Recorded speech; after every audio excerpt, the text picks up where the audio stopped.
ሰላም ጤና ይስጥልኝ። እንኳን ወደ ሀለውያ የዩቲዩብ ቻናል በሰላም መጣችሁ። እኔ ሀለውያ ነኝ። ዛሬ በጣም ጠቃሚና አስደሳች የሆነ ቆይታ ይኖረናል። እስከ መጨረሻው አብራችሁኝ ቆዩ። ዛሬ ለየት ባለና ደስ የሚል አሳዛኝና አስተማሪ የሆነ ታሪክ ይዤላችሁ መጥቻለሁ። ቪዲዮውን እስከ መጨረሻው በመከታተል አብራችሁን ቆዩ። ያልታሰበው የሰርግ ስጦታ በሚል ነው ይዤላችሁ የመጣሁት። ሰርግ ለብዙዎቻችን የደስታ ቀን ነው።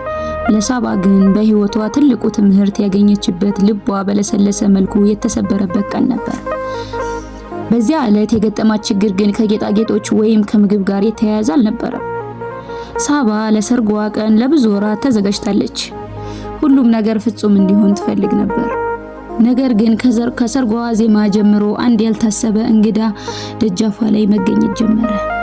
እድሜው በግምት 8 ዓመት የሚሆነው የተቀዳደደ ልብስ የለበሰና አይኖቹ የፈዘዙ ህፃን ነበር። እቴ እንኳን ደስ አለሽ፣ ይችን አበባ መንገድ ዳር ስትወርቅ አይቻት ነው ለሙሽሪት ትሆናለች ብዬ ነው አላት በዝግታ። ሳባ በዚያ ቅጽበት የውዝሪዋን ንግግር ረሳችው። የህፃኑን ምንም እንደሌለው እያወቀች ልቧ ግን ያለውን ብቸኛ ነገር ያችን የተወለገች አበባ ሊሰጣት መምጣቱ ልቧን ነካው። በደስታና በጭንቀት መሃል ሆና ሳባ ጎንበስ ብላ ህፃኑን አቀፈችው። የሳባ ቤተሰቦች ይህንን ድርጊት ለቪዲዮ አይመችም፣ ጊዜ ያባክናል በሚል ተቃውሞ ልጁን ገሸሽ አደረጉ። ሳባ ወደ መኪናው ገብታ ጉዞ ስትጀምር በመስኮት በኩል ህፃኑ በሩቅ ቆም ብሎ ሲያት ተመለከተች። በሰርጉ ድምቀት ላይ ሁሉም ሰው ሲጨፍር፣ ሳባ ግን ያችን የተወለገች አበባ በቦርሳ ውስጥ አስቀምጣት ነበር።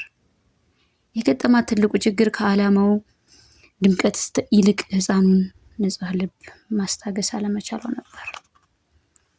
ሳባ በዚያ ቀን አንድ ነገር ተረዳች።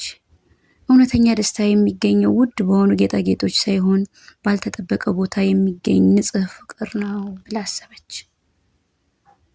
አንዳንድ ጊዜ ህይወታችን ትልቅ ስጦታ የሚመጣው ካልጠበቅነው ሰውና በትንሽዬ ነገር ውስጥ ነው። ለዛሬ የነበረን ቆይታ ይህንን ይመስላል። ቪዲዮ ከተመቻችሁ ላይክ፣ ሼር ማድረጉን እንዳትረሱ። ቀጣይ በሌላ ቪዲዮ እስከምንገናኝ ደህና ሰንብቱ። ለቻናሉ አዲስ ከሆናችሁ ደግሞ ሰብስክራይብ በማድረግ የዚህ ቻናል ቤተሰብ አባል ይሁኑ። ቀጣይ በሌላ ቪዲዮ እስከምንገናኝ አሰላሙ አለይኩም ወራህመቱላሂ ወበረካቱ።